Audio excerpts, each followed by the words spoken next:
За орой минь төргий. Тэгээ миний өмнө асуулт асуусан 43 гишүүний асуултуудаас та эрчим хүчний реформ хэр чухал вэ гэдгийг ойлгосон байх гэж бас найдаж байна. Тэгэхээр таны кабинетийн бүтэц болон төлөвлөгөөг харж байгаад илүү нарийн асуултуудаа эрчим хүчтэй холбоотой дараа нь асууя гэж шийдлээ.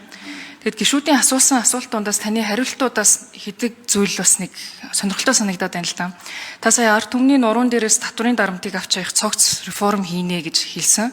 Тэгснэ өнөөдөр ахиад ард иргэдэд учирч байгаа татврын дарамтыг бага болгож, тансаг хэрэглээний болон хит өндөр орлоготой иргэдэд ногдуулах татврыг нэмэгдүүлж, тэгш шудраг нөхцөлийг хангана гэд бас хэлчлээ. Тэгээ таны бодлоор ер нь энэ хит өндөр орлоготой хүмүүс гэж та хэнийг хэлээд байгаа юм бэ?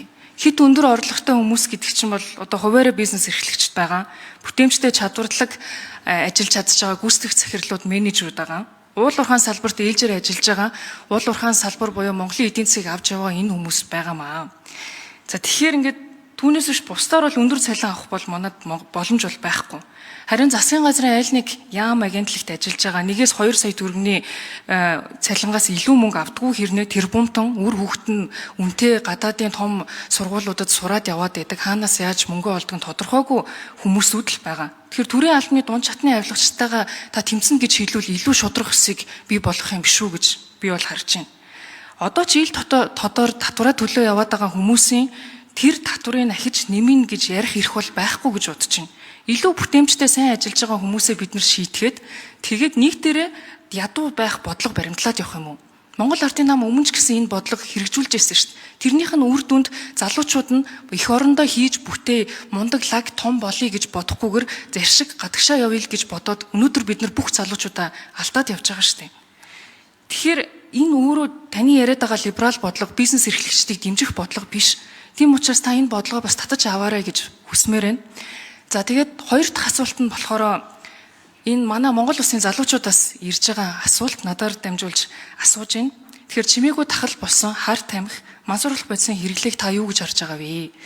Тэгэхээр Монгол улсын хэмжээнд 2017-оос 22 оны хугацаанд бол мансууруулах эм сэтгцэд нөлөөлөх бодистой холбоотой 939 гэмт хэрэг 1173 с ижигтэн бүртгэгдсэн байна. Энэ тоо улам нэмэгдэж байгаа.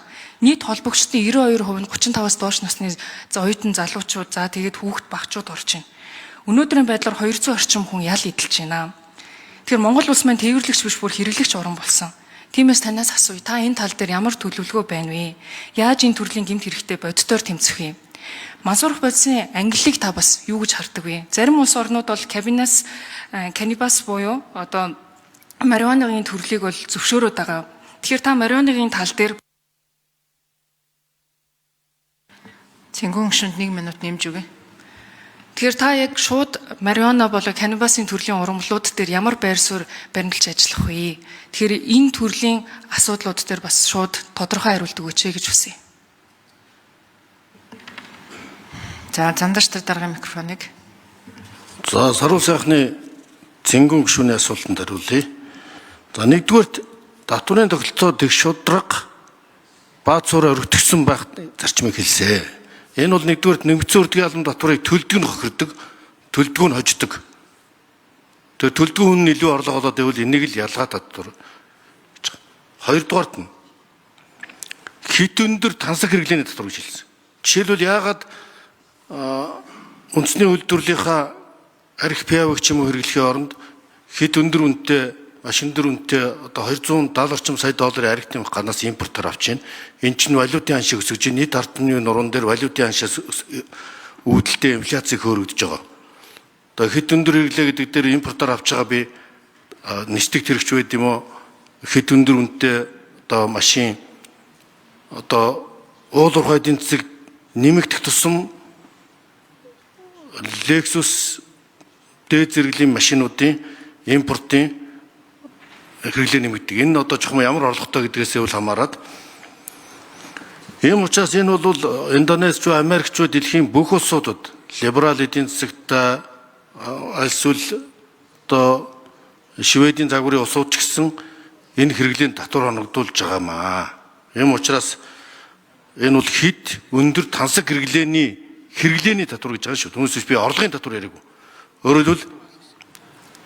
Өөрөөр хэлбэл тансаг хэрэглээний татвар бол жирийн иргэдэд дарамт биш.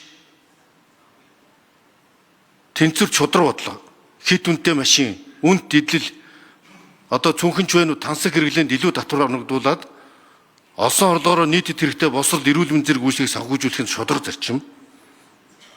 Ийм учраас энд цалин хилээд байгаа юм шиг. Тэр хөдөлмөр эрхэлж байгаа хүмүүсийг дэмжинэ гэдэг чинь цалингийн татвар энэ хувь хүний орлогын албан татврын тухай яриа биш. Энэ бол хэд тэнцвэр хэрэглээний импортыг өдөөж яадаг, ялангуяа импортын татвар, онцгой татвар энэ татваруудыг хэлж байгаамаа гэдэг би онцолж хэлж байгаа шүү. Түүнээс биш энэ дэлхийн одоо маш олон улсад 30 гаруй улсад нэлээ энэ чиглэлээр хамаардаг. Жишээлбэл хэд өндөр үнэтэй тансаг хэрэглээнд тансаг зэрэглэлийн автомашин жишээлбэл Rolls-Royce, Bentley ч гэдэг юм уу хувийн онгоц одоо гişнээ нислэг зэрэг нисэж байна.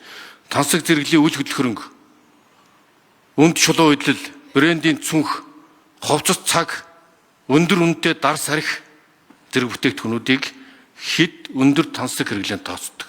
Ард нь мөнгө угаалт явагддаг.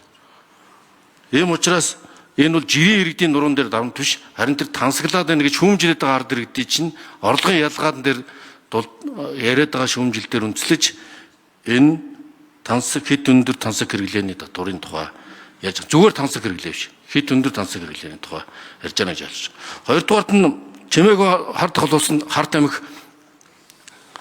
үндэсний аюулгүй байдлын хэмжээнд очсон. Энэ талаар нууцын зэрэглэлтэй мэдээллийн танхим тэгцний та бүхэн сайн мэдж байгаа. Ийм учраас энэ харт амхны асуудлаар Монгол улс зөвхөн дамжуулах биш, тээвэрлэгч биш хэрэглэгч улс орн болсон гэдэг ийм тодорхой дүгнэлт гарсан.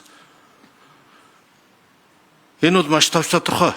Мансууруулах бодисын хууль шийтгэлийг зөвхөн гатууруулаад зогсохгүй энийг урьдчилан сэргийлэх, залуучуудаа соён гэгэрүүлэх, эмчилгээний ийм тогтмол бодлого хэрэгжүүлэх ёстой юм билээ.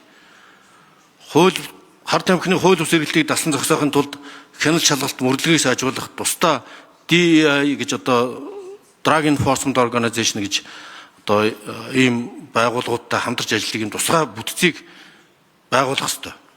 Тийм учраас мансууруулахтай тэмцэх нь зөвхөн хуулийн байгууллагуудын асуудал биш, харин соён гэгэрүүлэх, боловсрол